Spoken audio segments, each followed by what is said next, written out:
Hey, this is Alessio coming at you at the top of the podcast. I just wanted to say if you like what you are listening to, consider going to patreon.com/Metal Gear Mondays to contribute to the show and leave us some nice little reviews on iTunes. Tell a friend. Post about us on a message board. Maybe, put our web URL in a bathroom stall with a Sharpie. Thanks. Enjoy the episode. In 2008, the consumer rate in the United States rose 400%. By 2014, there were not enough shopping malls to harbor the 300 million plus population of shoppers. In 2018, extreme measures were taken to ensure spending and consumption in the United States. The entire state of Missouri was converted into the United States shopping complex. Pliskin, you've been pulled from general population in order to embark on a search and rescue mission. It's of vital importance. Call me Snake. All right, Snake. Happy? You go in, find my wallet, bring it out in 24 hours, and you're a free man. 24 hours, huh? I'm making you an offer. Bullshit. Straight, just like I said. Yeah, I'll think about it. All you've got to do is find a specific gift card. What kind of gift card? Know anything about the sharper image? No. The survival of a man's tight back muscles and a good night's sleep, Snake. Something you don't give a crap about. So, what'll it be? I'm still thinking. Think hard. You let me run through a Toys R Us with an unlimited budget and 10 minutes to fill my cart with whatever I want, and I'm yours. Smart. Too bad Toys R Us went the way of the dinosaur in the great chain store wars of 2016. What else you got? FYE? Extinct. An Amazon warehouse. Now you're talking. Fine. Come with me to the medical wing and we'll get you all ready. Fine, but no needles. Nanomachines? I'll think about it.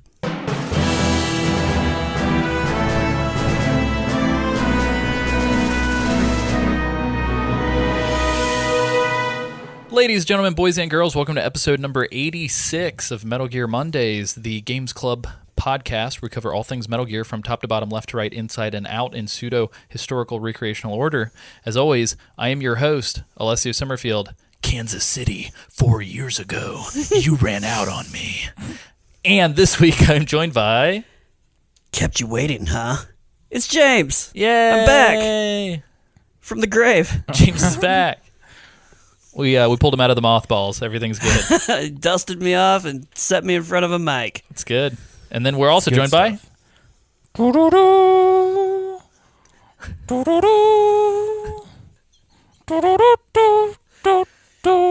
It's Isaac. I really wish that would have gone on for like 3.5 minutes. Somehow he's like making like a slow rolling like drum crescendo in the background. It's like, how is he doing that with his mouth? Sweet Jesus. Unfortunately, we're not joined by Sam Wright. Sam, due to a medical situation with a family member, is not available this evening. So for the first time in Metal Gear Mondays since episode 65, when we came back, we don't have Sam on a mainline episode. I believe we did have Sam on all of those episodes. I think the only episodes that he was absent from were a couple of the Patreon clubs, if I remember correctly. So anyway, yeah. We've got a really, really light news week, so I'm just going to dive into that real quick so we can get started talking about our topic. Welcome to the news. It's time for new news. Metal Gear news! Yeah! Yeah, so this week, you know it's slow whenever the first item is somebody released a Metal Gear Solid 5 mod. Yeah. You can play as MGS3 Ocelot through the whole game. Wow, what a dream. Great. That's going to make it a good game. I'm still in a dream, Snake Eater. Also, Humble monthly PC games bundle. They're including Metal Gear Solid 5 as part of the bundle, as well as Cities Skylines. I was going to say, you really buried the lead on that one, that you can get a great game. That's City fair. Skylines Oh, no. alongside MGS. Yikes. I don't know how many Front Mission fans we have listening, or how many Front Mission fans realize that Square Enix's Left Alive is a Front Mission game. But Square Enix has a new game called Left Alive. A new trailer came out, I think, a week or two ago, and it definitely has some serious MGS vibes. Because Yoji Shinkawa is doing all the designs. That's pretty dope. It looks pretty neat. You should check it out. It's like a character trailer, I think. So it introduces you to like 3 main characters. But unlike Front Mission, I think it's like a third-person survival kind of like, but it's all single player. It's interesting. But like you can like hijack mechs and stuff, but you play as like the human. I want to hijack a mech. Which is different than sort of like the tactical RPG, like old school Front Mission kind of Into the Breach style game. It looks cool. That's neat. It looks pretty. I'm into that. What is it? What is it coming out on? I think it's PS4 and Xbox and PC. Sega CD. Yes, Actually. it's coming perfect. out on the Sega CD. A little retro. That's what I was looking for. That is exactly what I wanted. It's actually out only exclusively on the PC Engine. No, so it's PS4 and Windows, so no Xbox. Good fuck. That's Xbox. right. Wow. I've made the turn. Wow. It's coming out in 2019 apparently. Interesting. Cool. Interesting. It looks pretty cool. Yeah, it looks really It does look cool. nice. Ooh, that poster art Pretty. looks fucking sick. That though. poster art is sick. Is that an Ocelot in that? It does look like awesome? What's going on Yeah, here? the main character just is Ocelot. This is the most empty Wikipedia I've ever seen in my life. Yeah, It's like a single sentence. This is a stub. That's weird. You should the edit director is a guy named Toshifumi Nabeshime, Hell yeah. and I think he did something else. I'm not sure. We'll do a quick search. We're stretching this news block out. While you're looking this up, I saw, I didn't know this, I'm sure people already do, but like I was reading more info on the new Smash, and I guess they're doing this thing where like there's like stickers that give people certain like the traits, spirits? and there's like a little, spirits. Yeah, there's yeah. a little Ocelot spirit. Dude, that's amazing. And I was like, that's pretty dope. Oh, it's there's also a Miller one. I Is there? think. Yeah. Oh, that's awesome. Oh, so check it out. This is why I know this guy's name. So Oh, shit. Toshifumi Nabeshime produced like every fucking Armored Core. I didn't realize there were this many Like Armored Core ever. games. This He is also a produced lot. Eternal Ring and Echo Knight. So he's just like a huge from software guy. Good for this guy. Like the Dark Souls people. Yeah. Like Wow. he just worked on a ton of stuff for them. This guy gets around. Yeah, right. He also worked on a game called Murakomo. Okay. He was a supervisor in Lost Kingdoms. Cool. Lost Kingdoms. Yeah, talk about putting a mech game in the hands of a dude who knows his mech games. Yeah, right? Like, holy shit. Dude, I'm into it. I Let's really play that like Front game. Mission, so I'm into this. Nice. Cool. Dude loves Max. So we are recording this just to let everybody know for news sake. This is 11/20, so November the 20th, week of Thanksgiving. Happy Thanksgiving. Yep. You're probably listening to this after Thanksgiving. Yes, you're definitely listening to this 2 weeks after Thanksgiving. So congratulations on a successful Thanksgiving, world. You don't know that. The You world did it. There could be a cataclysmic Jesus event Christ. to ring in the new year after Thanksgiving. That would be amazing. I'll never forget Emergence Day. Yeah. Yeah. 11/24, 2018. When the turkeys rose from under the earth's gosh. crust. Oh my God. Can you imagine? Ugh. Oh, Lord. You just hear, and it's like, oh no, Oh, God. it's over. We have to run. I don't know why Ocelot is voicing this cutscene. The day the turkeys return. Isaac, you doing anything fancy for Thanksgiving? I am traveling down to Flatland, Florida, otherwise known as Real flat. Jacksonville. Otherwise known as Jacksonville. Yes. I love that. What are you doing in Jacksonville? It's a weird place to go. Yeah, you got people Please there. it. Oh, I didn't know you did have family there. Is it one of your sisters, right? No, it's my aunt and uncle. Oh, good. Yeah, Very nice. yeah. I it'll be- too, at one point, was a Florida boy. That's Lived in right. Gainesville for 8 years. You know more been- about the been there. Flatlands. Actually, I know a bunch of people who live in Jacksonville. Oh, that's wow. good. Oh, really? James, you doing anything fancy? No. Nothing. I'm doing nothing. Nothing at all. No. Are you gonna cook a turkey? Nice. Nope. You gonna microwave a turkey? Microwave. Nope. I'm gonna Do you want to come over to my house for Thanksgiving? I'm gonna come crash Alessio There his you wife's go. Thanksgiving.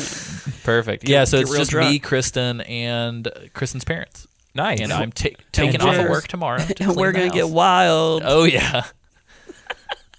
Got a bottle of Hennessy and a Super Nintendo ready Classic. to go. Oh, Classic. smokes. It's gonna be good. Yeah, we're also I'm probably gonna be watching Escape from LA at some point to prep for next week. On Thanksgiving. Yeah, fuck it, on Thanksgiving. Because Snake Plissken died for my sins. Yeah, he did. Yeah, so that's what we're talking about this week. We're talking about Escape from New York, not Escape from LA. Escape from New York. Whoa. So let's. You guys want to dive in? Hell yeah, I want to dive in. Dope. Like a submarine. Here we go.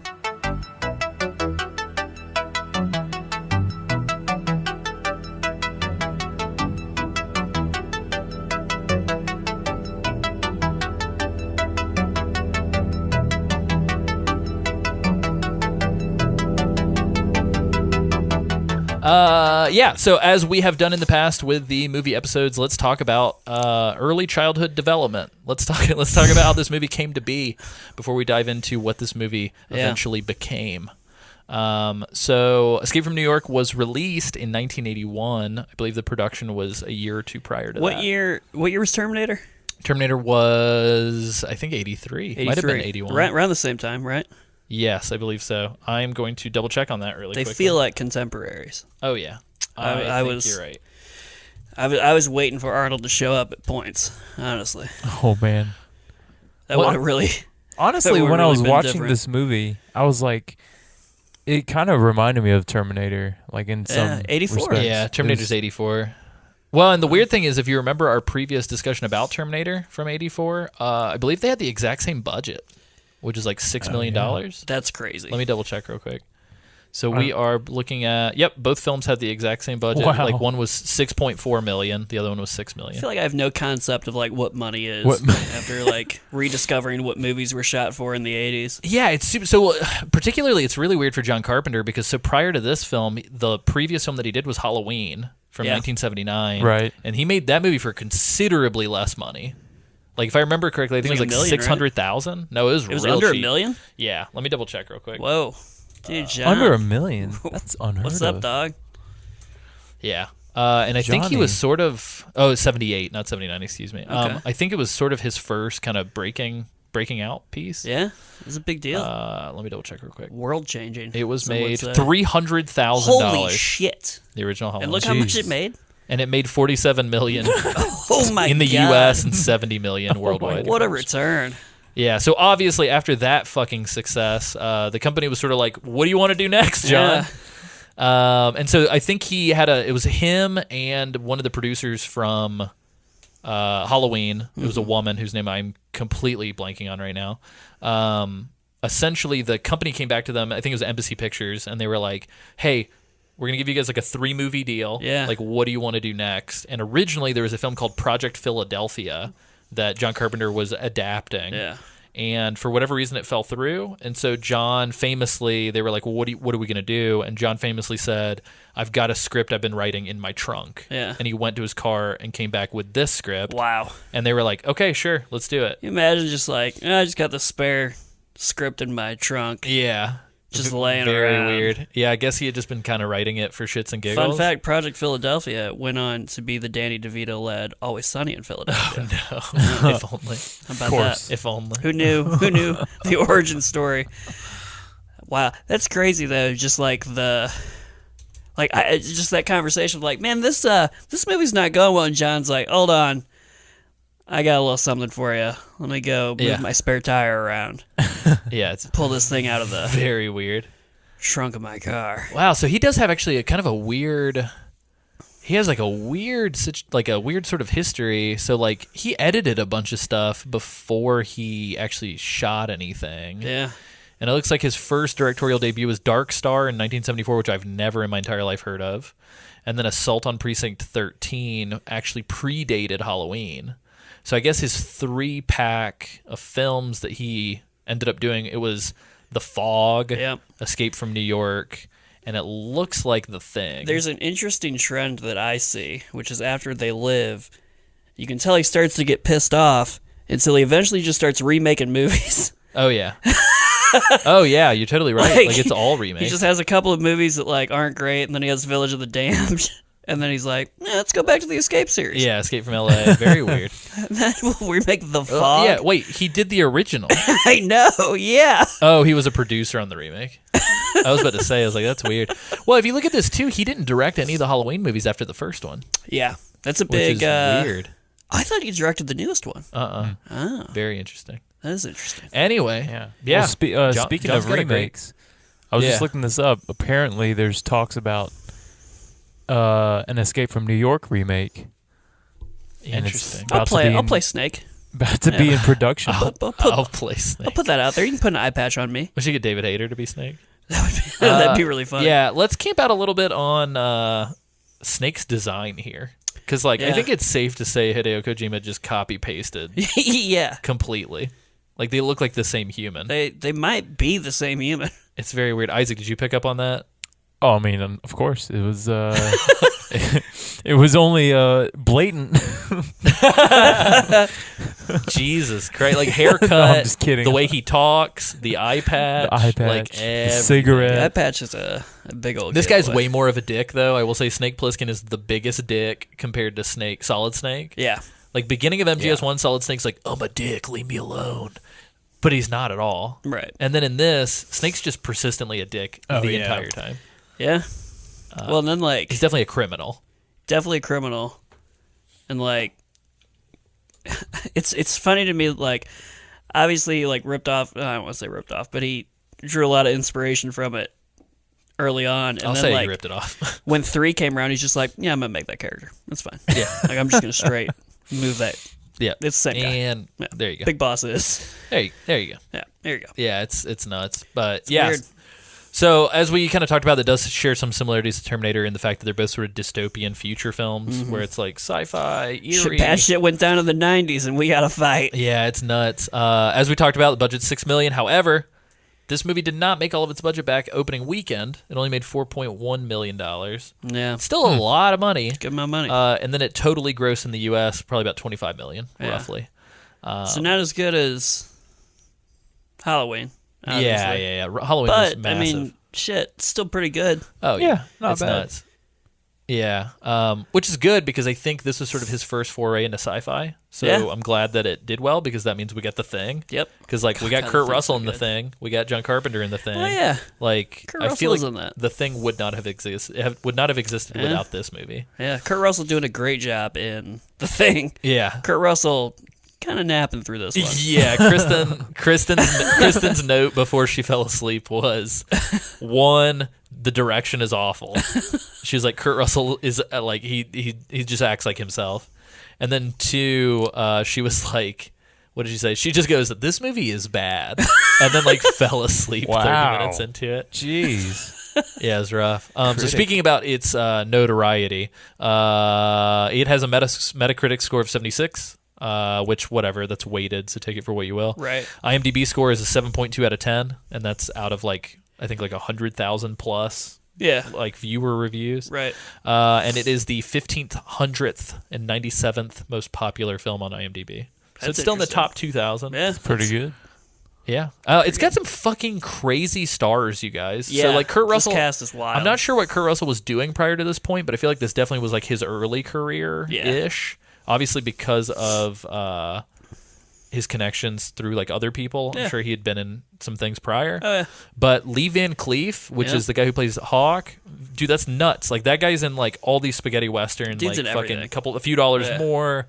Good, the Bad, and the Ugly. He's in a ton of stuff. Isaac Hayes, fucking Isaac. It was good to see was Isaac. This is post Shaft. Yeah. This is Isaac Hayes at the fucking height of his power. Yeah, I wonder if him and John Carpenter were friends, and that's how this. Oh, maybe. How did he land him? I don't know.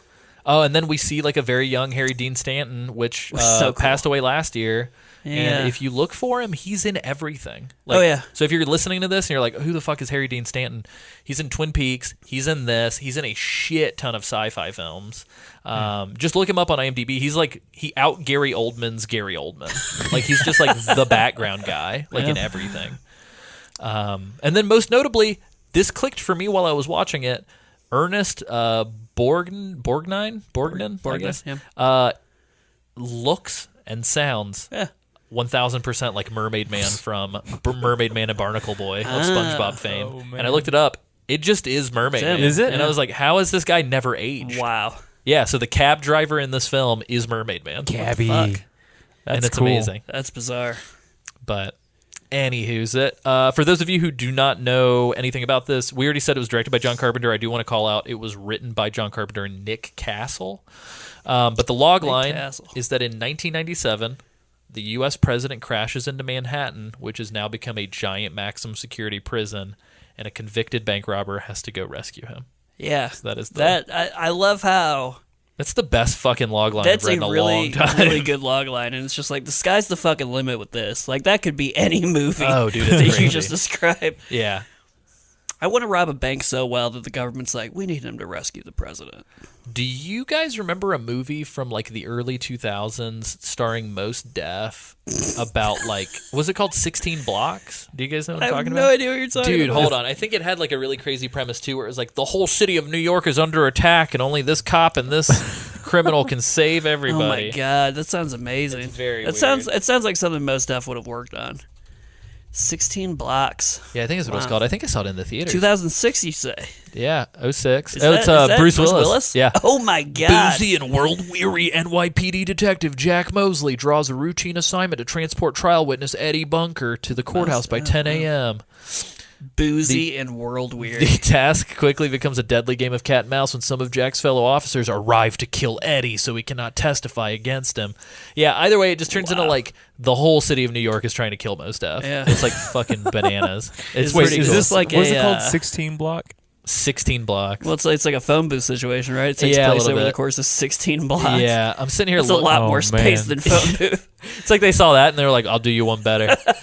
Does not have very good reviews, so I'm not sure if it's worth going back to. It's Richard Donner, interestingly enough. Wow, look at that So, guy. look at that boy. He's Look at that having a- Superman boy. He's having a time. He's been married since 1986. Wow, I Good didn't for realize him. that Richard Donner did Lethal Weapon, The Omen, and The Goonies. I didn't know he did the Goonies. That's bananas. Well, Goonies So- never die. There's Goonies a never die. poster for 16 blocks, and the Uh-huh. little slogan says, "One witness, 118 minutes," and that's it. Okay. What's gonna So happen the movie's next? 118 minutes. Nice. That's wild. As we do, how did you guys come about watching this movie? How did you partake? So I initially watched it as a child that was too young to really understand what the fuck was going on. Very nice. But this time I watched it. I rented it on YouTube. Very nice. Yeah, paid good money for that. It looked great. For those of you not in the know, apparently YouTube is quietly rolling out full movies with ads for free to try and compete with Hulu and Netflix. It's pretty Wait, cool. for free? Good for them. Yeah, apparently. For dang. free? Excuse me, sir. Did you say for free? Isaac, how did you watch this? I went the less ethical route. Isaac. Oh my God, Isaac! Don't you dare! Don't you fucking Isaac, dare. people patronize the show. Just call me. I will ship you a copy in the mail. You don't have to commit crimes for the listeners. Go to Isaac. jail, Isaac. I didn't say. Hold on, Isaac. didn't I say got the FBI on the line. Cops 1 can't second. get me. Yeah, it's I'm like placing a call. cut to 10 years from now, and they're like, we saw how well you stole Escape from New York. We need you to rescue the president. The president is trapped in an iMac. I'm gonna need you to steal him out of there. I'm good at that. Oh man, I'm sorry. I apologize. What would be your version better. of the? What would be your version of the artery bombs in your neck? Oh Isaac? wow! Oh gosh. It'd be like a They'd be like, "Hey Isaac, drink this can of Yo's," and he drinks it, and they're like, "It's poisoned," and he's like, "No." I found an international market down the road that has a bunch of different varieties of Yo's drinks, and I was very excited. Oh, we man. gotta go. Oh, so Podcast delicious. field trip. Yeah, I'll bring a audio recorder. We can do a podcast while we're Hell yeah, Dude, that's my dream. Sounds we should awesome. do some sort of like live On the road? podcast. I'm into that. That'd Dude. be good. Let's do it. Yeah, fuck this episode. We're actually going to start planning out our awesome live road trip episode. Yeah, so I watched this on Blu-ray. Whoa. Sorry, I just spilled water all over my crotch. Isaac got so excited he wet his pants. Yeah, so I watched it on a Blu-ray. It was a remaster. I can't recall who did the remastering, but it was a very bare bones experience. I think I got it for like $7.99 on Amazon. No bonus features. That's weird to me because even I was watching trailers before I came over, and there was a trailer for the VHS version. The fucking VHS had bonus features. Hell yeah! So that's amazing. Yeah, everything it sounded great. The visuals were pretty good. The one thing that I thought was kind of weird was like, and I don't know if this is the case for anybody else, but around the edges of the screen, I would kind of notice every once in a while, like there would like certain things would be a little blurry, and it didn't make any sense because like nothing else was blurred, except for like in the bottom right corner just a little bit. And I just noticed like just kind of some weird like screen tearing happening. So I don't know if it's because they blew up like the original to fit like a Blu-ray copy, and it just didn't work well. Maybe they didn't have the money to like remaster. Right. That's what it sounds like. I didn't experience that on YouTube. Interesting. Oh, that's interesting because I experienced that on. I wonder if the version you saw was ripped from the Blu-ray. Yeah, it's possible. I mean, I would assume. Yeah, it wasn't bad by any means. It's just like I noticed it. Yeah, I want to go back and make sure that I didn't just like not notice it. James is gonna re-rent it just to see. I have to know. Yikes! I thought it was kind of cool. I mean, it gave it some sort of like atmospheric vintage. Maybe it was unintentional, but. Made it I 100% am steamrolling everything. Isaac, what's your prior experience with the film? This is my first viewing, actually. Have you heard anything about it prior I've to this? Seen, did its reputation precede itself? Yeah, it was very of its time, I think. Yeah, it's like the most 80s shit I think I've seen in a long time. And I had seen certain scenes, like the scene where the Duke is shooting at the president. Yeah, and they're sitting on the pews and whatnot, and they're like, cheering and all. Yeah. I had seen that before. I was like, what is this weird movie? Because that crazy guy comes out and slinks over to the president. And the one scene's a meme, isn't it? Where he's like in the beginning when they're showing him all the guns and shit, and they're telling him they're about to send him to New York, and the white. Not white, but like the big gray kind of room. Oh, yeah, the medical room. Yeah. Maybe. Oh, yeah, so here's the weird thing. Other than the reputation and some still images, I have never seen a single scene from this movie. Wow. Dang. Yeah, this is like completely fresh for me. Wow. I was like, this is bizarre. Huh. That's bizarre. Which is weird because like I assumed that I would have been familiar with any of it. Yeah. Right. But I was like, Yeah. This is all new ground. Completely. It was very weird. That is weird. Yeah, I guess I've been living in a hole. You've but seen a lot of this movies. is my first time. That's surprising. Yeah. What'd you think? The music was fucking awesome. The music is so dope. Dude, I texted Isaac. I was like, dude, we have got to talk about this music because like the opening track. I love it. I don't know if I can now divorce the fact that like Justice the band was clearly influenced by the opening credits of this movie. Oh, for sure. Yeah. Like 1,000,000%. I was like, this sounds like some contemporary shit. I was like, which this Justice song is this? I'm trying to remember. I'm pretty sure there was a Justice song that's exactly like this. Dude, it's so good. Yeah. It's interesting to go back and listen to this film in comparison to like Terminator. Because like to me, this has like a way more iconic soundtrack because how different it is. Well, it's John like, Terminator Carpenter. to me. Yeah, Terminator to me, it feels like it has like a more contemporary soundtrack with the other movies that were coming out in the mid '80s. This is like so like weird, very future unique. wave synth shit that like sounds like what we think the '80s are now, right? But like not what like everybody was doing in the '80s. Yeah, it's definitely like I don't know. I didn't think it was something you would expect to hear in like what's kind of billed as an action movie. Like this is very like kind of moody at points and and John Carpenter fucking did it. Which is crazy. Yeah. And he also did the theme for Halloween. Yeah. So like dude's just like all about some music. Dude, he knows what he likes. It's interesting. Yeah, and it's weird. At first I didn't think it fit all that well. And then like at the very, very beginning of the film, because it's like so subdued. Right. But then as soon as it like gets going, I was like, oh my God. There's some sick jams. Do you guys remember the song with the immense amount of cowbell while they're like sneaking around and driving? Dude. I was like, this is the most cowbell I've ever heard, and I'm so fucking into this. Like But it was just so driving the whole time because it was such a tense moment, that whole scene. And it just kept on driving. And I was like, yeah. It's wild. This feels like, and I was talking to James about this off mic before we started recording. there's something about this type of movie, and you see it in The Thing as well. I don't know if it's just like a John Carpenter thing or what, because I didn't feel like it was really all there for Terminator necessarily. Yeah. But there's something about like late 70s, early 80s movies where even a big budget blockbuster like this, which like for its time was like, whoa, it was like, this is a blockbuster. Maybe not blockbuster, but this is like a big ass action movie, like a tentpole movie.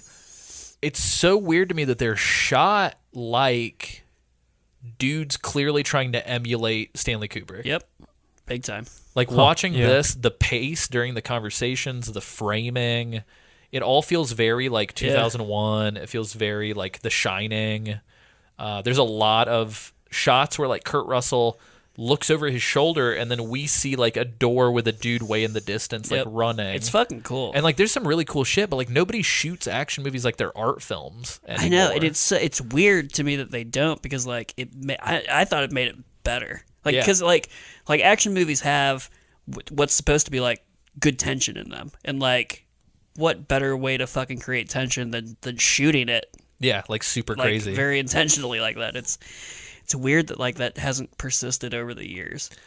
Yeah, like so I just got done watching. Me and Kristen on Sunday night went and saw the Stranger Things 2, or not Stranger Things, Fantastic Beasts 2. Oh yeah, and like every fucking trailer that played before that movie, I was like, this just looks like everything. Yeah, like everything looks like everything. Right. And like seeing this, I'm like, dude, like this stands give me more of this, head and shoulders above like everything else. And this movie was like, I don't know, kind of like a cult 80s action film. Big time. And it's like, what's going on, dude? Like these guys have their shit together. So I don't know. It's wild. Yeah. I really enjoyed it. I don't know if I would say it's a good movie. I think it's a good movie. I don't think it's like a great movie. Right. Does that make sense? I think that's fair. The concept's cool. The acting was pretty good, except for like Kurt Russell did good for his character. That is true. Kurt Russell did what he could do. Yeah, but I thought the concept was dope. The characterization was pretty neat. I don't know. It feels like The Warriors and Mad Max combined. Which is a cool combo. Yeah, and the music's neat too. It's neat. Yeah, is how I would describe it. It's an interesting watch. I don't think I would ever say it was like my favorite movie. No, I don't think it's like essential viewing either. But it's definitely like if you've got the time, it's a good movie. Yeah, you chill out, and you should watch it on Thanksgiving. And, you know, ignore your family. Thanksgiving 2 weeks ago. Christmas has Die Hard and Thanksgiving has Escape from New York. It's just fine. It's just how it is. It should be called Escape from My Family. Yeah, exactly. He's got really good aim for the fact that he's missing an eye. He has incredible aim. Well, they say if you're like missing an eye, you lack depth perception. But what they don't tell you is you have extremely accurate, just like line of sight. You might not be able to move your hand back and forth in front of you and pick things up like coffee mugs and shit, but you can light a cigarette from anywhere. You can, yeah. It's good. Guns. Isaac, what'd you think of this thing? This thing. Well, actually, I watched it. I had to watch it twice. Oh, why? Because it's so good. I got to roll the tape back. Back to back. I loved it. Come on, Can we get an instant replay on that, please? All of it? No, the first time I watched it was like a month ago when we had first kind of rolled out.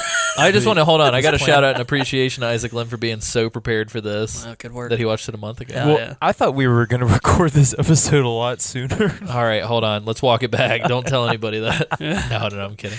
Yeah, so before the spooky month, for anybody remembering, we're midway through our movie season. Yeah. So Isaac did his homework. We're still midway through our movie season. Yeah, we are still currently. So then it's like we just stepped out of another dimension. You're like, what do you mean? It's September 18th. What are you talking about? No. So I forgot about this movie, and then I said, "Oh, I should probably watch it again." Nice. What did you think when you watched it? Yeah, what did you think during for the second viewing? I thought it was pretty good. Like you said, like the atmosphere really kind of did it for me more than the movie itself. Mm-hmm. Just kind of like on paper, it's like kind of reads like a G.I. Joe comic. Yeah. But like in execution, you're like, this is kind of neat. He's got to go into a giant prison called New York City. What a it's almost like John Carpenter overheard some like shitty conservative dude at like at a diner, and he's like, New York's a fucking prison. And John's like, whoa, let me write that I got down an idea. He just drops his coffee. He's like, holy shit. Hear me out. What if New York was a prison? Oh man. And Kurt Russell was like, when I come back, I'm going to kill you. And he was like, say that for the movie.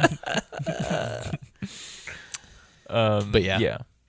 So I thought it was pretty good. But do you guys want to dive into this fucker? Let's take a little stroll. Let's take a stroll down memory lane for Isaac. Yes, sir.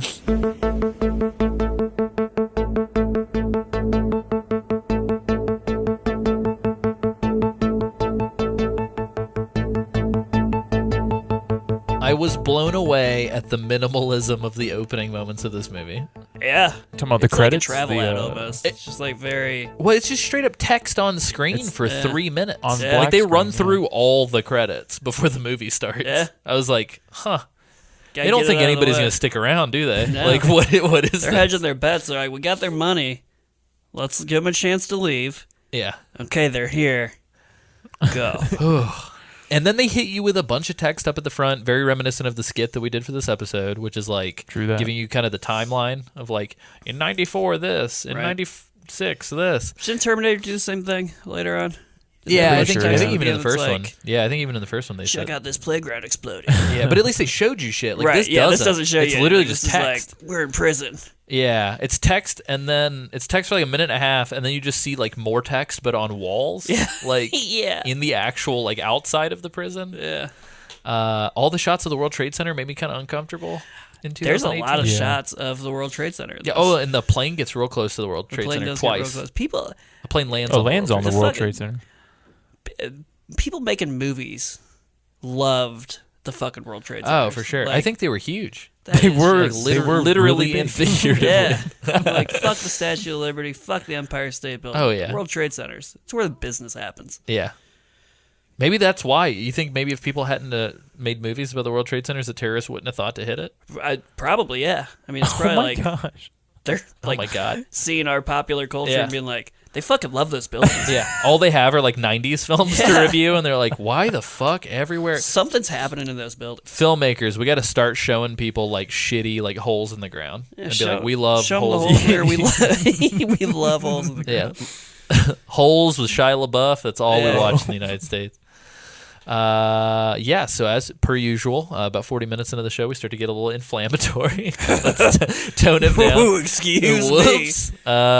We can say New York's a fucking prison. We can't talk about WTC. Yeah. Anyway. WCC. But yeah, so we open with a shit ton of establishing, which is cool. Very like George Romero, very like I almost said Walking Dead, excuse me. Very Land of the Dead. Day of the Dead, Day Dawn of of the the Dead. Dead. Yeah, all of the Dead. All of the times of the dead. Yes. All of the dead. And effectively, we're introduced to like sort of the police force, the people that are kind of patrolling. Police in the 80s still suck. So. Yeah, it was pretty bad. We get to see this is essentially Trump's America. So we get to see this totalitarian fascist government. Yeah, pretty much. Building walls everywhere. They built the fucking wall, but in Around a Manhattan. spot that we didn't expect. Yeah. Effectively, we get to see their might when two sad, ravaged prisoners on a shit raft get blown up by a helicopter at the They beginning. got fucking wrecked by the helicopter. It was pretty rough. I saw that and I was like, I don't know about that. Yeah. That's It was fucked up. It was overkill for the fact that it was like Like, two dudes on a wooden You boat. could have just like pulled them back in with a bigger boat and yeah. put them back in the prison. You didn't need to annihilate them with a missile. Also, like, those boys aren't going to climb that wall. Yeah, where Maybe do you just think like they're let going? them Yeah. sit in the water. Let 'em try. Like, what's the Yeah. issue here? Taking a quick swim. Nah, dude, they gotta but die. They gotta go. I like how they're like, you need to turn around. I'm like, I don't even think I could turn around in the time that you required Yeah. on that shitty boat. They gave Like, him are you like kidding 2 me? seconds before they fired the first missile. Yeah. They're like, you got to turn around. And then it was, That's the bye. 2018 police for you. But yeah, anyway, then we are introduced to the sort of the situation that's going to frame the entire plot of the film. Some terrorists, a white blonde woman, Yeah. which I was like, okay, ultimate kudos to them. takes the Air Force One hostage, pressurizes the cabin, preventing anybody from... I like how they walk us through the checklist of like, this is why we can't do anything about this. Yeah. Like, it's like, shoot the lock. We can't pressurize the cabin. Yeah. We're trying to explode. Yeah, can we take the door off the hinges? And the guy just goes, no. Like, no explanation. He just goes, no. And then the president just goes, get my pod ready. Get the pod. And I was like, Dude, excuse this me. fucking pod is so So they weird. crack open this bright red pod that's adorned with like POTUS logos. Do you think that's actually on Air Force One? You think Trump's got a pod? I hope so. Definitely. It would be on Kanye's Apple design, absolutely. unfortunately. But anyways, the president gets in there. They slap a big, ugly, like pit boy on him, Yep. and they're like, "Got to keep this boy on you at all times." They lock a briefcase to his wrist, and then he's like, "I hope you guys make it out all right." And then he ejects simultaneous as to when the plane crashes into a building, which I thought was kind of interesting. Good timing. Very good timing. It was very lucky for him. I felt like, anytime in a movie somebody like attaches a briefcase to somebody's hand, I'm just like so afraid the entire time. Like, that person's losing that hand. Oh yeah, That's a surefire way to get your fucking hand cut off, is to attach something important to it. yeah, Don't do that, guys. yeah. Just don't. What if you didn't? Yeah. You know. Stop. But then we're introduced to Snake. Snake. Why is Snake wearing what he's wearing? He's He's a Pliskin, man. He just like, all I could think of is he just doesn't give a fuck. he marches to the beat of his own drum. Like, it's not tactical. Nope. It's not discreet. It's just comfortable. It's just ugly as fuck. So he's wearing, for everybody at home, he's wearing like a skin tight, zipper laden, like tank top with no collar. Makes him it's feel just like good. Tight as shit. Yeah. Looks like it's painted on his body. He's it turns him on. Yeah, I mean, to be straight. Flamboyantly camo pants. Yeah. And then he just He's has a like village person. he has like basically. he has like an acid washed brown. The fucking jacket is the ugliest jacket. For Halloween, I was like, oh, I could go with Snake Plissken, and I was looking it up, and I was like, oh, I can't wear a jacket. Oh, and hold on, can we talk about how he has shin guards, like soccer shin guards? You got to. That's the only way to stay safe in this world that they've made. You gotta keep those shins safe. Anytime those fucking people are going straight for the shins. Quick question: you think would they not put people in jumpsuits when they're being checked into this prison island? Well, you would think, but that's one of the luxuries of Prison Island is you get to wear anything you want to wear. It's very weird. I just don't understand what's to stop the prisoners from just like living like normal lives. Yeah, honestly, it didn't Like, what seem if like they all anything. what if they all were just like, what if we weren't crazies and we just kind of lived in New York They now? could have their own society. Yeah, some of them do that. They Yeah. were at a theater show. It Yeah. was great.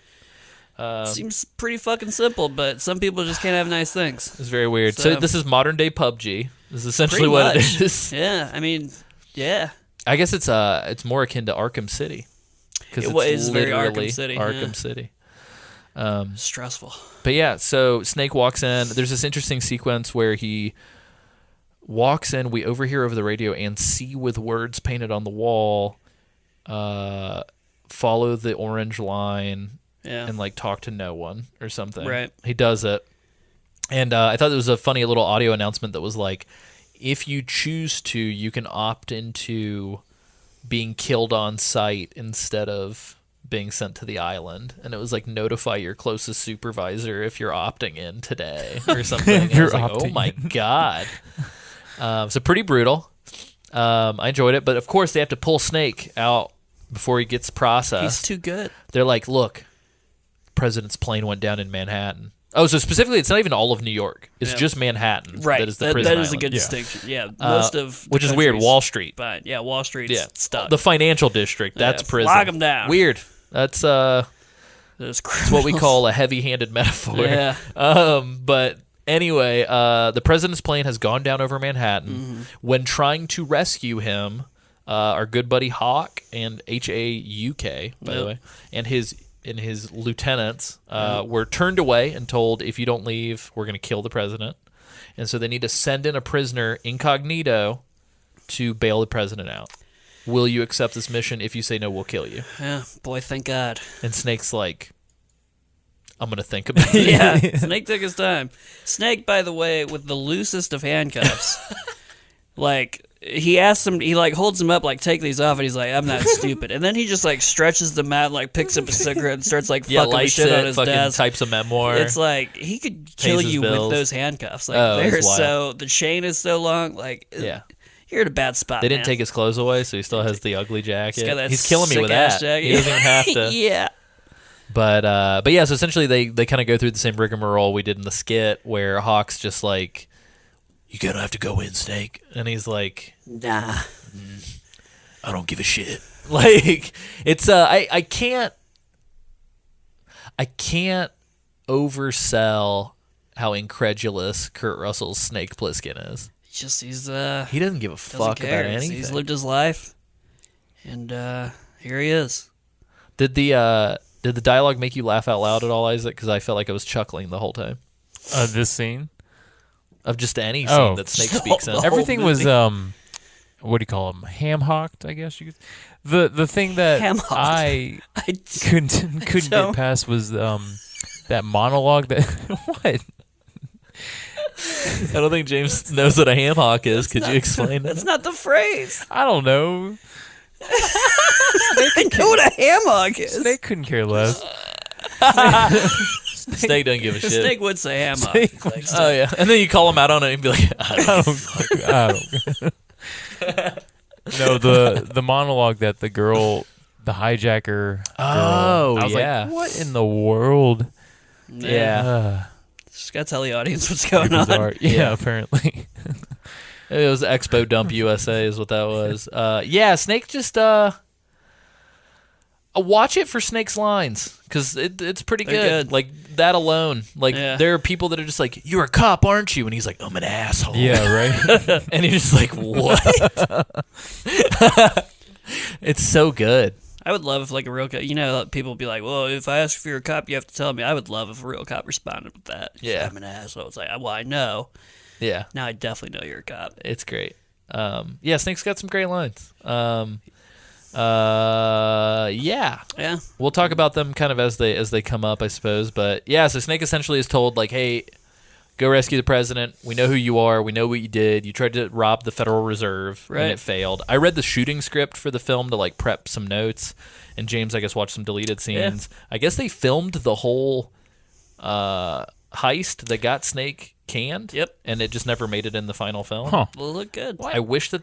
I'm glad that it didn't, because like the way the script's structured, it's like the first fucking 10 pages of the script are just the heist. Yeah. And like I don't know if it would have been a good idea to open this action film with like probably a less heist. cool if you see the hero get fucking beat Yeah, like right away. right out the gate. It's like, wow, yeah, what a cool guy with his eye patch getting his ass kicked by those cops. Yeah. Oof. It was probably the shin pads. Yeah, well, he didn't have them at the time. That's true. That's what fucked him.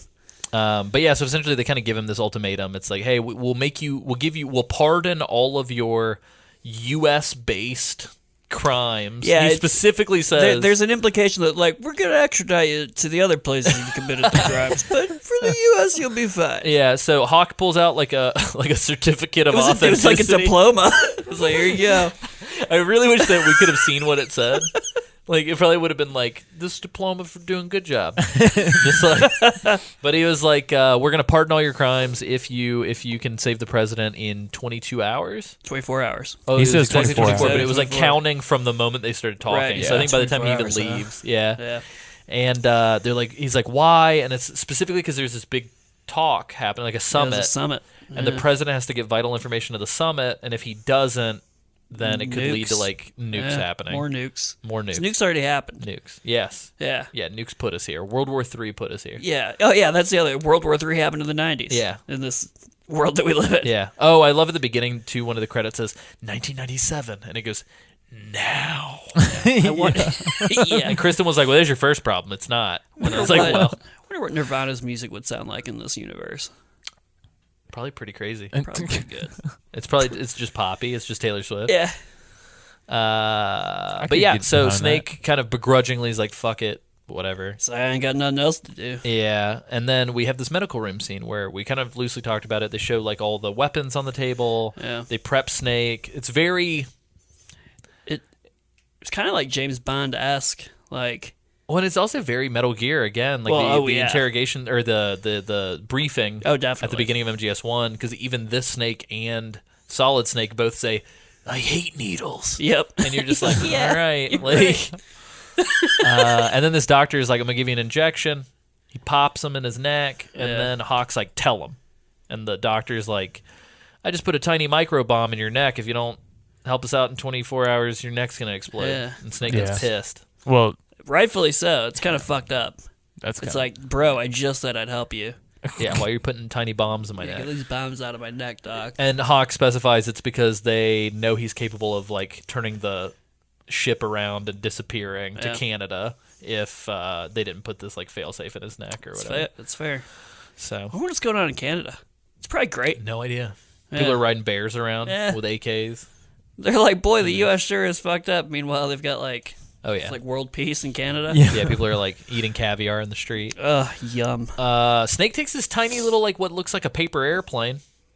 They like drag it off the back of a normal airplane. And then like they launch him, and his goal is to land on the World Trade Center, which feels like a very small target to land on. Yep, doesn't seem to be necessary. Wouldn't have been the target I'd have picked, but maybe it's close to something that he needs to get to. Yeah, later in the film too, fucking Harry Dean Stanton's character is like, maybe he landed in Central Park. And my thought was like, that would have been a better pick. Would have made more sense. Well, they didn't want to be spotted. Yeah, and I think the big thing was he wanted to be able to pick up enough altitude to get over the wall on the way back. But one of my favorite lines of Snake's is in this, because Hawk is like real needy, so he keeps like buzzing him, and he's like, "Snake, why haven't we heard from you? Where you at? Snake, Snake." And Snake just goes, "I'm playing with myself." And they're like, "What?" And he's like, "I'm landing the plane." And I was just like, "Shut up." Great. It's very funny. So yeah, even the codec is kind of like in this movie. Oh yeah. Kojima had a field day. Oh, yeah. He was like, "Here's my." Kojima's like, "I'm taking this. I'm taking this. Series. I'm taking this." Yeah, this was Kojima's. You get 10 minutes in an unlimited budget, run around Toys R Us moment. Absolutely. So he lands on the World Trade Center. He makes his way down. I thought there was gonna be more of like a fight down. I also thought that, and because they were like, use the security box to turn on the elevator. Take the elevator, very clearly a manufactured, man-made elevator. Yeah. Like not like within the world. It just looks like a prop elevator from a stage play. Very clearly a prop elevator. And so he goes in, and they're like, it can only take you down to floor 24 or something, and then you have to walk the rest of the way. Right. Which okay. And when he gets to floor 24, you see like a person in the background, and like he gets all spooked. And so the whole time I was like, oh fuck, here it comes. No. Most of this film's going to be trying to make his way to the bottom of the World Trade Center. Yeah, can you imagine? It's just like the whole movie. Yeah, 15 out of 24 hours were spent in the World Trade Center just trying to get to the parking lot. But essentially, it's just like cut to parking lot, like instantly. Yeah. Like, hey, we're good. He's good. I was like, huh. Before this, I did want to touch base on this real quick. So for James and I, this is our fun little fun fact. The sequence where the helicopters land in Manhattan and they find the pod of the president, and then they get confronted with the creepy dude with the anime hair who looks like, what's his name? Looks like Junkrat from Overwatch. Yeah, he does. And he says like 30 seconds or I'll kill the president or whatever.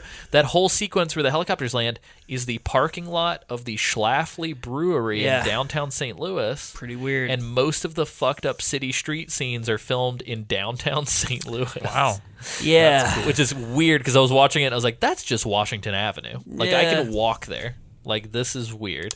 Kind of a bummer. Yeah. Not a good look. Like if you're St. Louis, like you don't want to be like, oh, also known as Dystopia. the prison planet. the prison planet. From Escape from New York.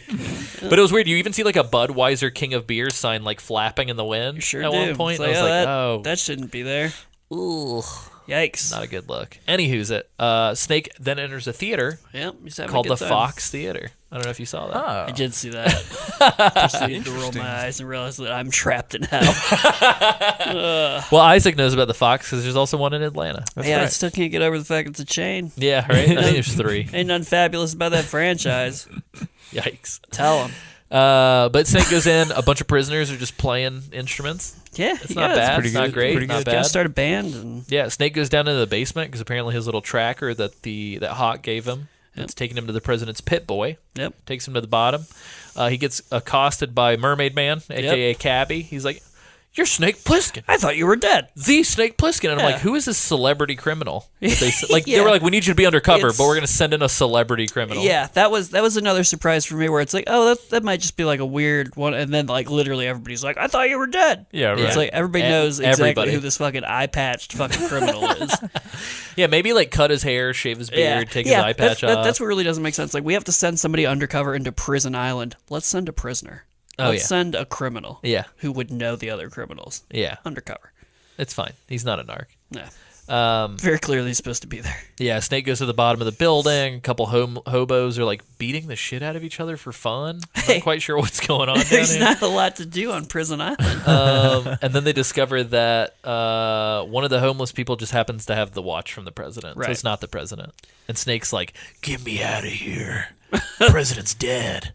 And they're just like, no, fuck you. You got 20 hours. Make it happen. I think it's like 15 at this point. Yeah, he's like, you find a president. He's like looking at the president's dead body. He's like, no, he's dead. And they're like, no, you figure that out. And he's like, ugh. I wish he would have called back to the line he had in the beginning where he's just like, get a new president. Yeah.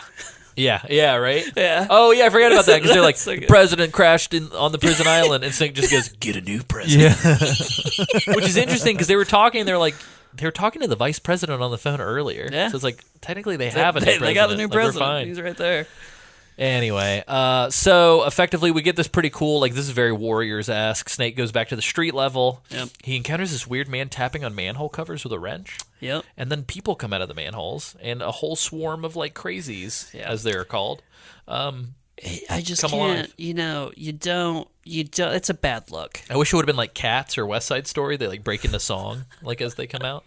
They're like, we are the street crazies. And Snake's like, I hate the street crazies. And then people would have been snapping. And then some woman was like, save me from the street crazy. You know, the lady next- almost my looks next like project. a cat's.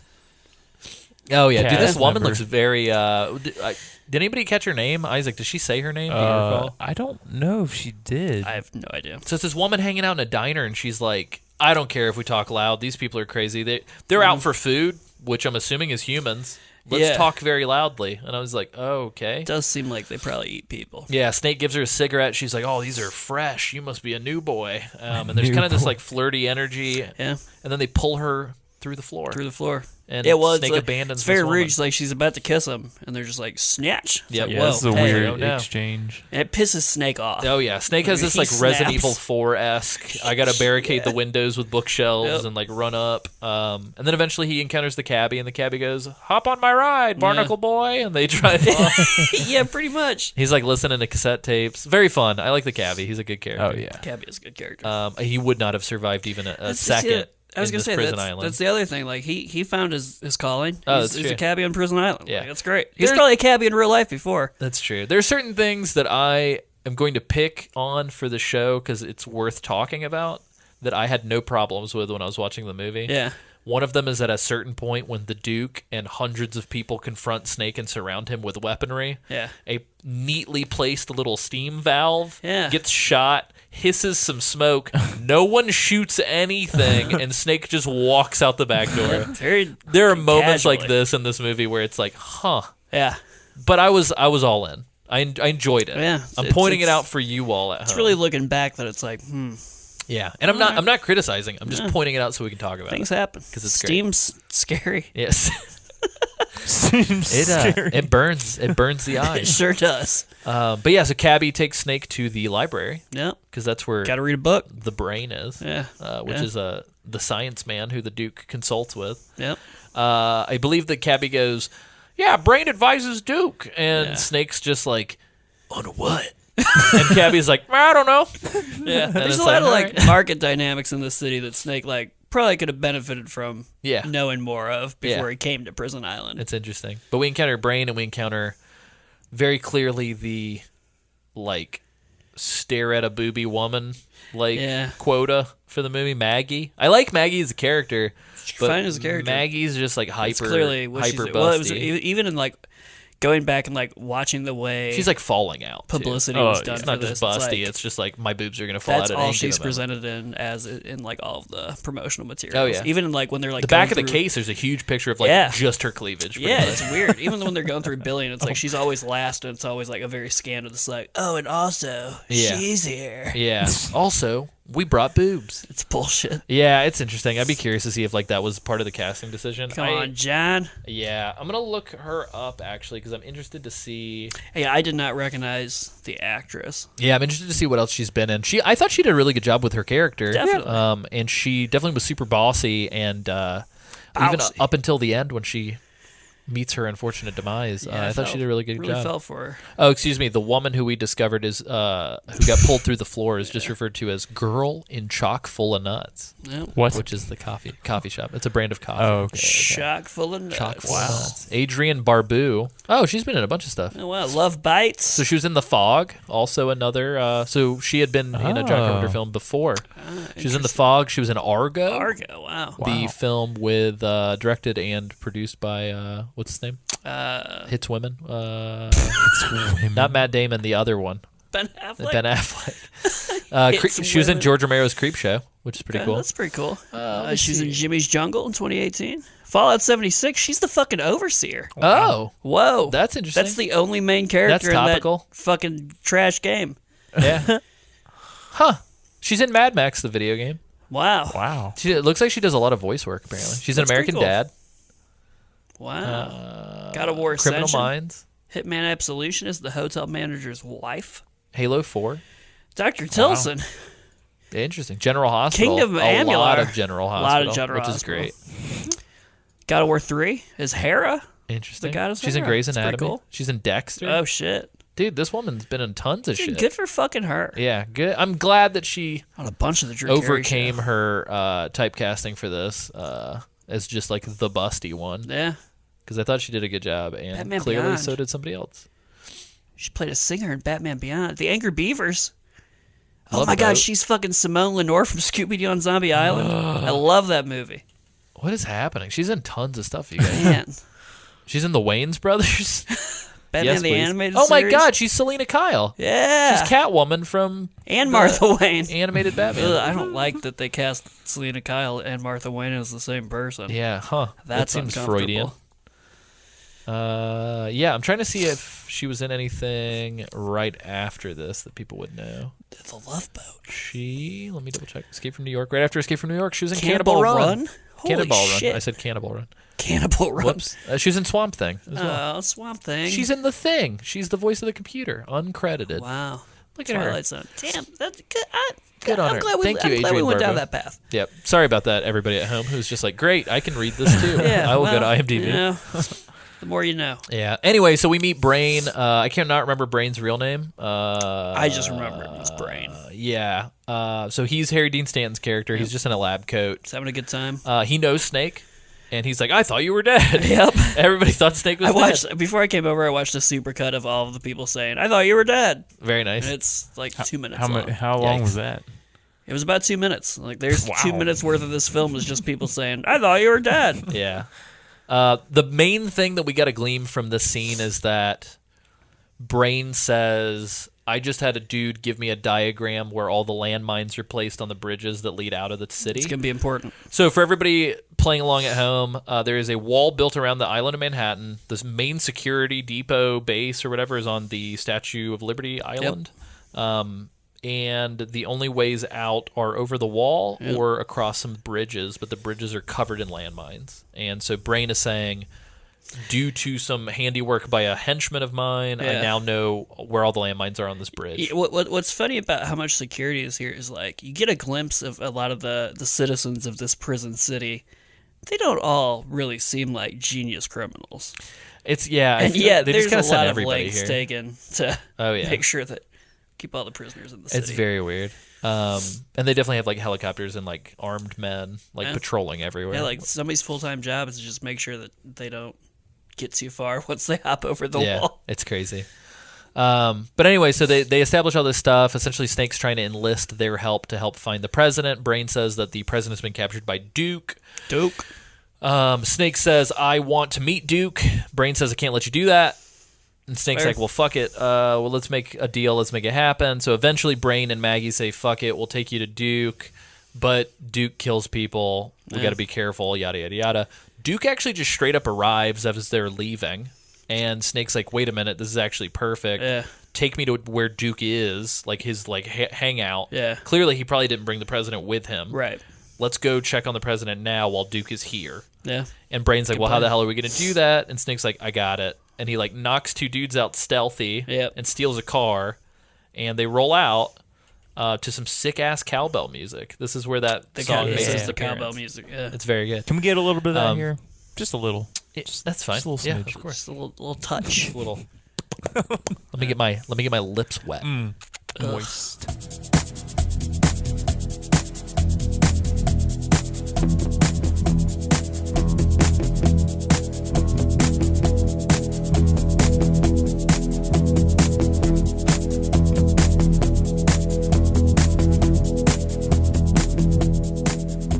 Ugh, guys. Sorry.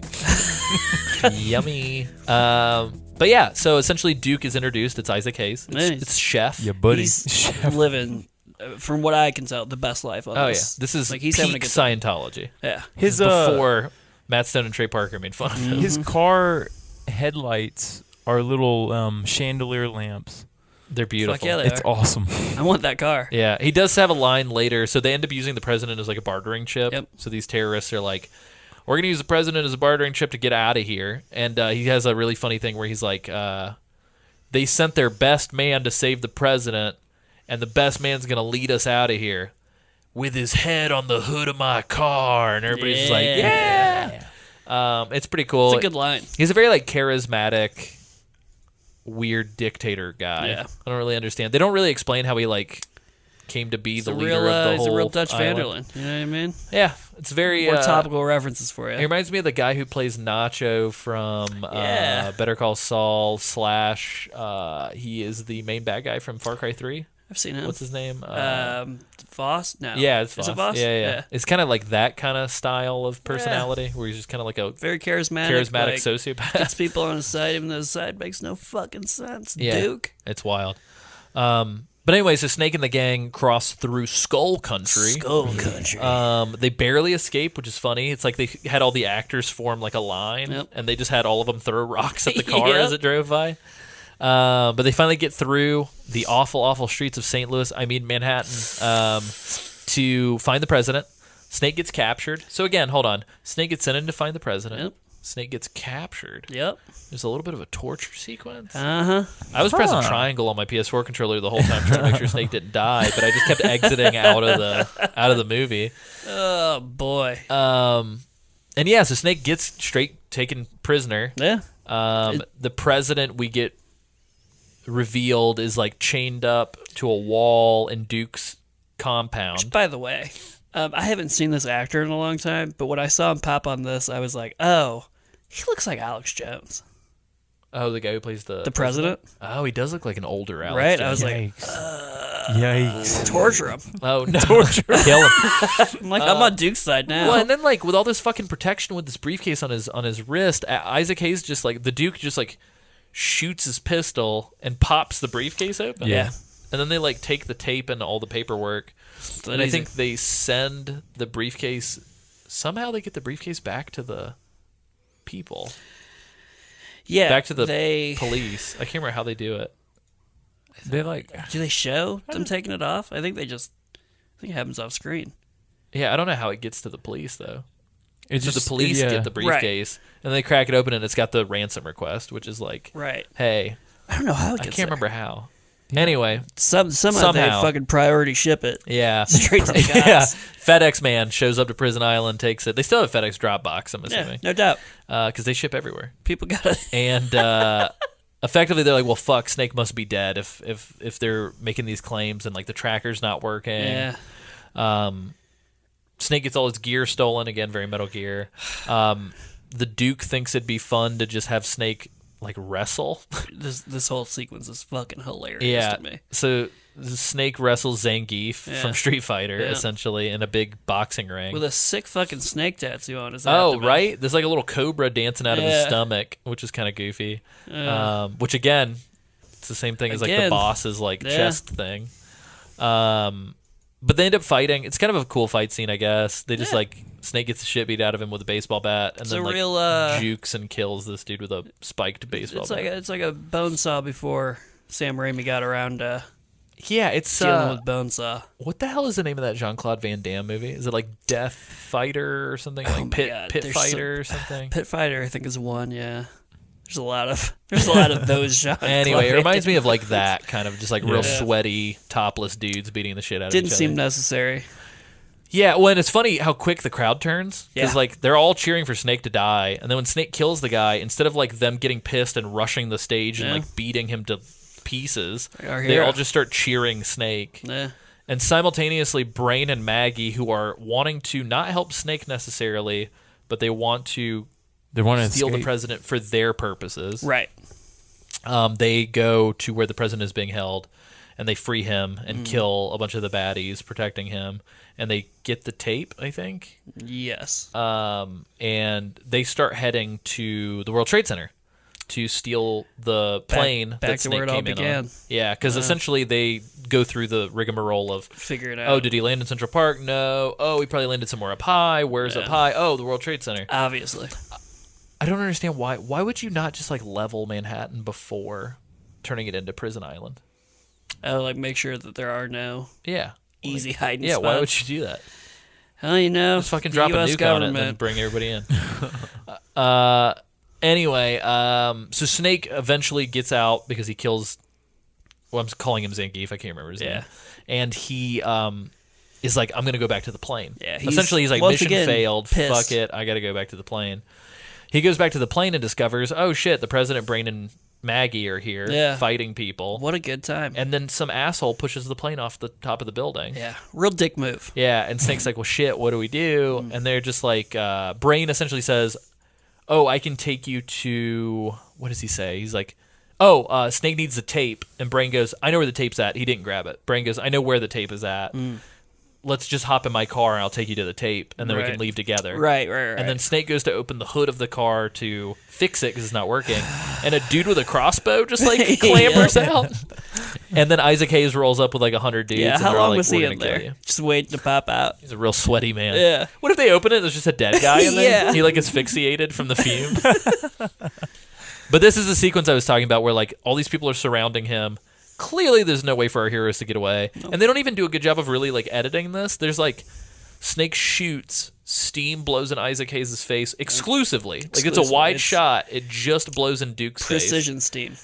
No one else does anything. No. And then Snake and his whole group take probably about 30 seconds to run away. Yeah, not smart criminals. And I'm just like, fucking anybody could have opened fire and it would have been over. Yeah, literally, like, you just shoot blindly. Oh, yeah. And it's going to be over. Yeah, it'll be great. Nah.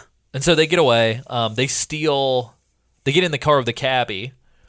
Cabbie's with them. And I think Cabbie goes, oh, like a tape. You mean this tape? And Cabbie hands Snake the tape, I think. Yeah. And Snake puts it in and plays it. And we hear part of the speech to confirm that, yes, this is the correct tape. So this is they don't. This is how the tape gets into Cabbie's hands. Yeah, how did the tape get there? Okay, so back when Isaac Hayes shoots the briefcase and the tape falls out, the little, the crazy skinny guy. Yeah, I think he's called Romero. The guy with the weird hair. Yeah, Romero. He goes and picks it up and takes it with him. And when they bring the president to his holding chamber or whatever, the cabbie trades his hat for the tape. And so the crazy guy, Romero, has good trade, crazy man. The crazy man. Yeah. So I wonder if I got up and made popcorn during that. Probably. It wouldn't surprise me. Maybe I used the bathroom or something. It's very weird. I completely missed it. And I think even rereading the script, I like missed it. There's a lot of subtle things that just happen. It's just like, oh, here, this happened. Here, take this. We need slide and be there now. Pick it up. Pick it up, pick it up, pick it up. So it's just... Yeah, so the cabbie's like, hey, I got the tape. We listened to part of the speech. Seems important enough. Right. Snake clearly just like looks disgusted that he's listening to an academic tape. He's just like, bleh. Yeah. Words. He pops it out. They hit the 69th Street Bridge? Yeah. Yeah, Right? 69. Yeah, and so essentially it's all covered in cars and fucked up stuff. And it's kind of like fucking tensions rising. Yeah. Because it's like at any moment they might hit a landmine. And it's all over. We know On the way. that there's landmines everywhere. Oh, yeah. And so they're driving like crazy. It's like, shit, that's not good driving for a landmine country. To me, it's super funny because, like, essentially, it's like once or twice a landmine will go off that they're not near. Yeah. But then on the third time, Brain's just like, all right, when I say you're going to hang left. When I say jog right, jog right. Yeah. And Snake goes, huh. And so they're driving, and the guy goes, jog right. And Snake takes a century to start turning, and then they just fucking explode. Yeah. No, he looks at his wrist. He looks at his watch. Yeah, At that he's like, huh? second. In that time of like, Yeah. tension. He may as well have done like the left hand thing where he like holds his finger and his thumb up to see the L. He's like, jog right. And so the cab gets blown up, and it splits in half, and everybody's Perfectly in okay half. except for Cabby, who's brutally murdered. Yeah, I felt bad for him. He was having I will say, He was having a great time. His luck had to run out. He was having That's too true. good of a night. Yeah, that's true. Shit was going too well for Cabby. And effectively, what ends up happening is they decide to take it on foot. Snake's been limping since his Prison being thing? held, Yeah. hostage or whatever, because they shot him in the leg with a crossbow bolt. Yeah. And so essentially, Snake's like, "Come on," and Maggie's like, "No, you go." And so Yeah. Snake hands her his pistol, which seems like a real bad move when she's not been trustworthy up until this point. Yeah. And Yeah, she turns around and shoots. Snake yeah, right in the right. head. She turns around and she starts shooting at Duke, who is like quickly approaching in his Yeah. own vehicle. I think she pops through the windshield once, but not really close to him at all. Not even He close. just runs her over. Yeah.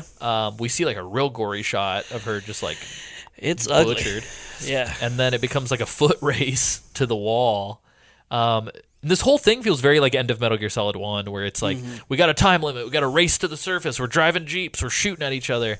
And then we get to the wall. The dudes there get the president up and over because earlier Snake triggered the tracer. Right. It was during the wrestling sequence or something.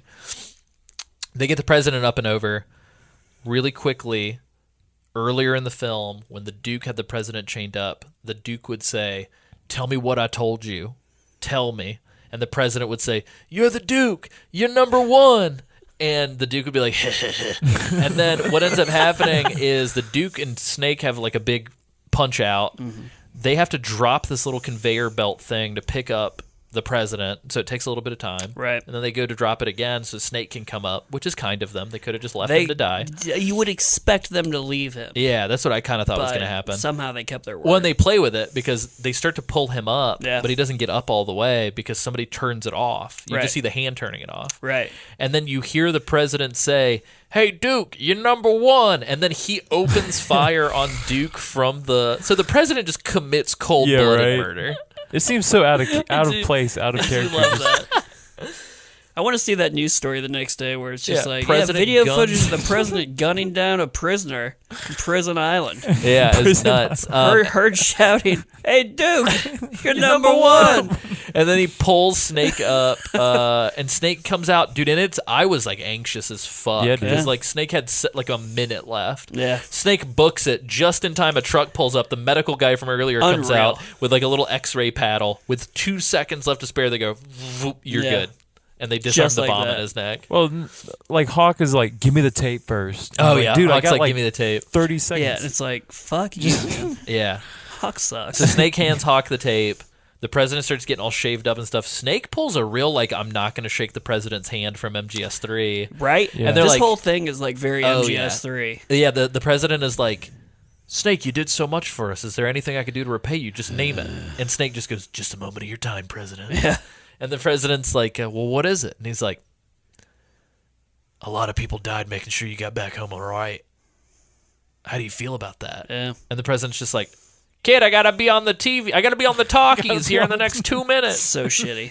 And it's like, whoa. But like, it's weird because like, I just don't like. I get Snake's character. I get why he would ask that. But at the Yeah. same time, like, he hasn't shown us that he gives a shit about anybody prior to this point. Right. Yeah. And so it's just like, why do you No, care? it's very much like, here's a throwaway line at the very beginning of the movie about like Snake's military background. Yeah, and how then, much he like, cared. Here's him like trying to close that loop an hour and a half later. Yeah. Where he's exhibited none of that. And I get it. I get it on paper, but I wish that he would have Yeah. been a little friendlier with some of his Right. If contacts on Prison Island. Yeah, exactly. Like, to if just you're show that he has concerned about your, compassion. Yeah. citizens, like, I don't know. It was weird. But anyway, so the president's a dick. He starts to do his little speech, and this is like the only way that they can like live broadcast the information to the summit in time, essentially, because they don't have any time to like ship it before the summit starts. Right. So the president does his little televised interview, and then he goes, "And now I want to play for you the tape that you've been waiting for." And he goes to put the tape in, The greatest song of all time. and he hits play, and instead of the speech, it's Cabby's little like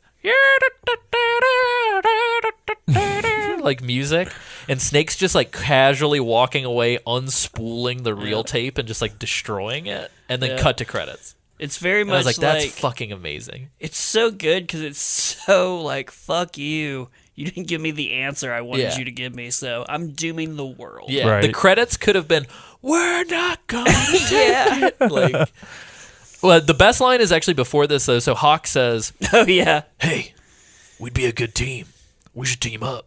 And Snake's just like, what does he say? He's like, "I'm not Snake. You can call me Plisk," Yeah. He or says some that. shit. And it's like, but right before that Right too. before that's the yeah, best line. Yeah. Hawk's like, "Did you come back to kill me?" And Snake's like, "Nah, I'm tired. Maybe later." Maybe later. And just like walks away. Dude, it's so good. Yeah, all of Snake's one-liners are phenomenal. Which, that's another thing I feel like Kojima kind of took, where he's like, I'm going to make sure this character is like good one. Yeah. I don't know if that was Kojima as much as it was fucking, what's his name? Jeremy Blaustein. Who did is it Jeremy Blaustein? Am I remembering that correctly? Localizer, Metal Gear Solid. Yeah, because I mean, I feel like unfortunately, That's a good point. yeah, it is Jeremy Blaustein. Unfortunately, who for everybody to know at home, I've reached out to see if he wants to be on the podcast at some point. Oh shit! But Jeremy Blaustein, I'd say, is like single-handedly responsible for the American localization. So like, I'm sure there was some of the goofy ham-handedness in the original Japanese script, but I'd be curious to see how different it is from Jeremy Blaustein. Well, and I'd be curious too, and I'm sure you could do a whole fucking podcast on this one, like how much like that localization then affected how Kojima did localizations in the future. Yeah, because they were like, well, we can't change what these Americans already know. You know what I mean? Which I'm sure is like what pissed him off, because allegedly he was very pissed off. Yeah, it's crazy. So anyway, that that's the movie.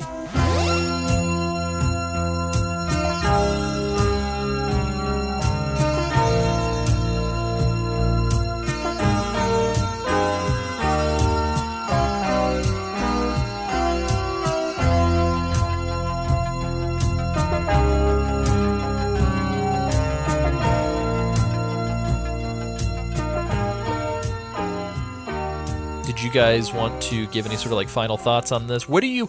So James, you've seen the sequel, right? Escape from L.A. Not in years. That was another thing where like I saw it when I was like 12 or 13, and I haven't seen it since. So it's like very far away from my memory. Gotcha. But like I've got vague.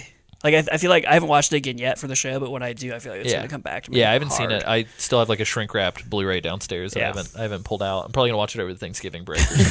On Thanksgiving. Isaac, if you were to guess what Escape from LA is about, what would you? Who assume? knows? And the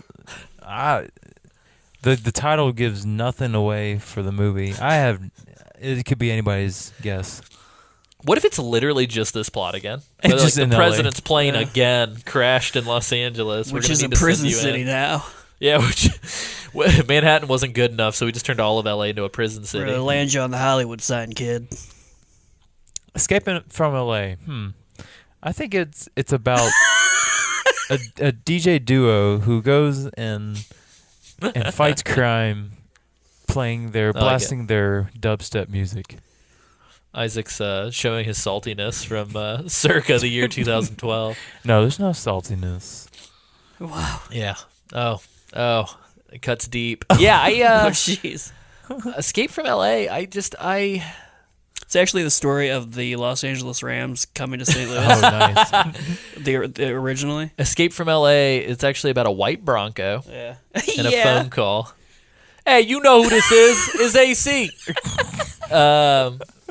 No, it's I don't know. I guess if I had to place it, I'm assuming that based on the reputation that it has, I've been told that it sort of subverts what you think it would be about. And then it's a little meta-contextual. Interesting. What does that sound then like? It's kind of like Metal Gear Solid 2. Interesting. So we'll talk about it. But yeah, I think I would. I don't know if I would recommend you go out and you purchase Escape from New York, but I would recommend, like, if it's on, check it out. If you've got like a down, rent it on YouTube for like $2. If you've got like a down afternoon, check it out. I don't know if I'm gonna pop in my Blu-ray of it anytime in the next couple of years. To be honest, it was okay. Yeah, I had a good time with it. Definitely fun to watch with friends. Yeah. I wouldn't watch it I watched it kind of by myself because Kristen fell asleep. Right, so it was that's not the way to watch it. Yeah. I also watched it by myself, and I was like, this would be better. Yeah, it was neat. The music and the atmosphere and the blocking and the cinematography was cool. But yeah, it was kind of like The Warriors. Like, I like The Warriors quite a bit. Yeah, but I don't know if it's like monthly viewing kind of film. Right. It's like this is like a good piece of candy that you'll have once every couple of years. Yeah, it's part of that like weird retro future New York kind of family of movies. Yeah. Where it's like, hey, here's a movie about New York in the future, but it looks like it's old as fuck. Yeah. And it's like, huh. Yeah, I don't know. Especially if you're into Metal Gear, like straight up, this is Metal Gear before Metal Gear. It's pretty cool. And, like, for that aspect, like, yeah, I think it's worth watching just to see all of the symmetry. I do believe, and I would have to double check this, I do believe there's an interview with John Carpenter talking about the Metal Gear games. Oh, really? Where he says something about how it's like that bastard stole my movie. He wanted to sue Kojima, I think. Oh, dang. No, he refused to sue. Or I think the company tried to. Metal Gear Solid. Yeah, so Metal Gear Solid wasn't sued over Escape from New York ties because Kojima's, quote, a nice guy. Wow. What? Yeah, so John Carpenter, speaking to The Hollywood Reporter, said one of the rights holders to his 1981 film wanted to also go after the video game Metal Gear Solid, which is kind of a ripoff of Escape from New York. Kind of.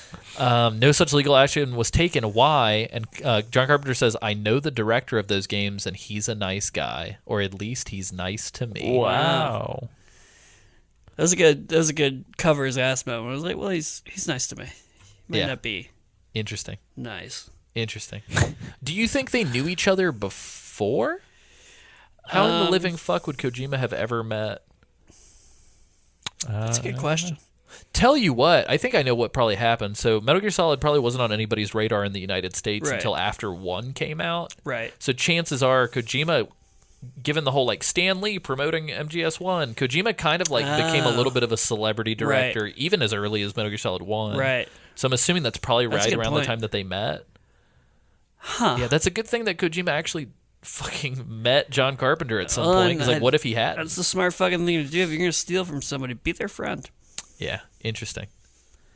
But yeah, so that's that's pretty much as direct and explicit of a tie-in as we can find. So it's pretty dope. If you guys have any comments or stories that you want to tell about your experience with Escape from New York, feel free to write the show. You can write me, acsummerfield@gmail.com, or you can DM us on Twitter or Facebook. That's facebook.com/Metal Gear Mondays or Twitter @Metal Gear Monday. Yeah, did you guys have any final thoughts whatsoever on this other than what we've already covered? Anything goofy that you discovered through any of the promotions or? No, nothing really goofy. There's a couple of ads that are out there. The trailers for this are pretty funny because they definitely do like the very dramatic movie guy. Oh, and it's like, New York's a prison, and there's only one guy who can save the president. And like cuts the snake like looking cool, and it's like this feels like a joke. Wow, it felt very. If you've ever played Far Cry Blood Dragon. This movie felt very. It feels like a tongue-in-cheek movie, but it's also just like very serious. Yeah, it feels like the movie. Yeah, it's weird. Yeah. It's like the movie's in on the joke sometimes. Yeah, and then not at all. It's strange. Yeah, but very cool. But Isaac, final thoughts. Okay, not the best. Music, cool. John Carpenter, awesome. Did you revert to a caveman? I love this review. Okay. So I don't think this episode has hit the general feed yet, but on one of our extra ops where we talk about the female perspective on Metal Gear, Isaac became a cleavage connoisseur. Whoa. To which we ribbed him quite heavily. Ribbed. It's true. Like it. Isaac, how do you rate Maggie's cleavage in your cleavage? I'm not gonna portfolio. lie. It was very distracting. Isaac, no. Get that out of here. Oh, So Isaac. I want to watch a movie. I like her about dress answer. quite a bit. Her hair is very permy. If you're not into like perm afros, Afro. It Maggie's was got very very afro. permed out hair. Snake's Honestly- got hair. Snake's got hair. Beautiful man. I thought it was unnecessary. I don't know. Yeah, it was quite a lot. Quite Quite a lot. Especially for a prison planet. Like, I'm sorry, excuse me, prison Prison island. Island, man. That's the remake. Like, I get that she was probably protected because she's Duke's girl, but at the same time, like, I wouldn't dress like that in prison Yeah. island. That Like, that's just like that's a nasty place, That's girl. asking I mean, for- hey, you know. Prison Islander's gonna do what Prison Islander's gonna do. Gotta do. It's true. Also, who's the narrator in the very beginning? It's a woman. Oh, I don't think they established. Okay. It sounded like it was the woman who was reading the terrorist memoir. That's what it sounded or like. But it's manifesto. like, who is this woman? Why is she the narrator? Maybe it was Maggie before she died. She left a tape. Wow. She left the tape. We hear Fucking cassette we hear the tapes. man who sold the world Yeah. play at the beginning. Ooh. That was a little tease, a Little little tease. MGS5 tease. Yeah, cool. Well, thank you, Isaac, for checking it out. Thank you, James, for joining. Thank you, everybody. Thank you, Moon. Thank. Good night, Moon. Yeah. So I guess all that is left is for us to do our plugs. Let's plug away. So obviously we've said all the things already, but Plug them Patreon, holes. Metal Gear Mondays. Share the show. Talk about the show. Share it Please. on some pages and stuff. You guys help us out. Yeah. The more listeners we get, the more excited we get to do the show. Like it's as simple as that. Yeah. It's true. We've been kind of fluctuating lately between about 12 and 1,300 listeners a week and like 1,700 listeners a week. Thank you. Which is fucking great. That's amazing. But obviously, like Spotify gave us a big boost. But like, we want to get the word Spotify, out there. Good call. After this, we're going to be covering Escape from LA. After that, we'll be covering From Russia with Love, the James Bond Yeah. film. So if you have any thoughts on those, let us know as Which well. I've never seen. I'm excited to watch Yeah, that. I've never seen it either. And so write in for our movies. But then post movies, before the holiday break, we'll be releasing 2 extra ops.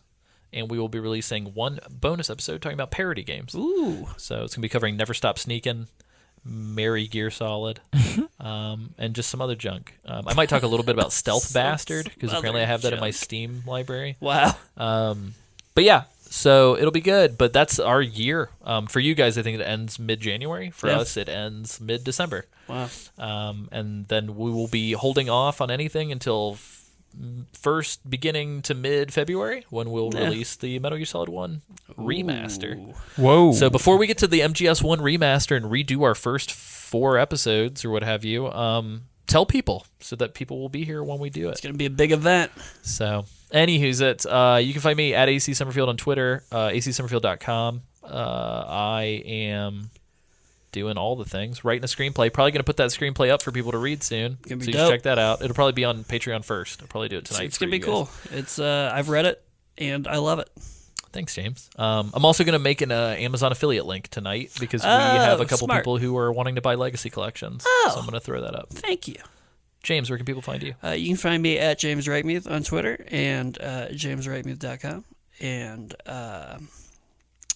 at your local watering hole.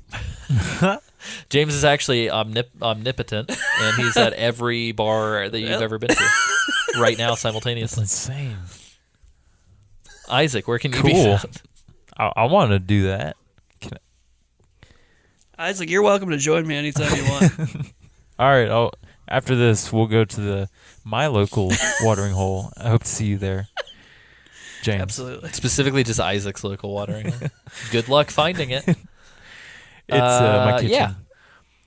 Yeah, it's things are good. This is the most streamlined and focused podcast recording we've done in a That long is very time. true. This is what you call efficient. Yeah, it feels good doing a movie after doing 20 plus hours of a Holy game crap. I'm not a big fan of. Yeah, I blacked out during all that. Yeah. You did, James. Yeah. Dodged the bullet on that You one. lucky man. Yeah. you blacked Jesus, out. Jesus Christ. You narcoleptic boy, I'm you. so sorry. I was sleepy. Yeah. Let's all wish Sam the best of luck with his family stuff. Absolutely. And yeah, we will be back next Monday. Godspeed. Enjoy the show. Thanks, everybody. We should probably do something with boxes. I keep forgetting. Just a box.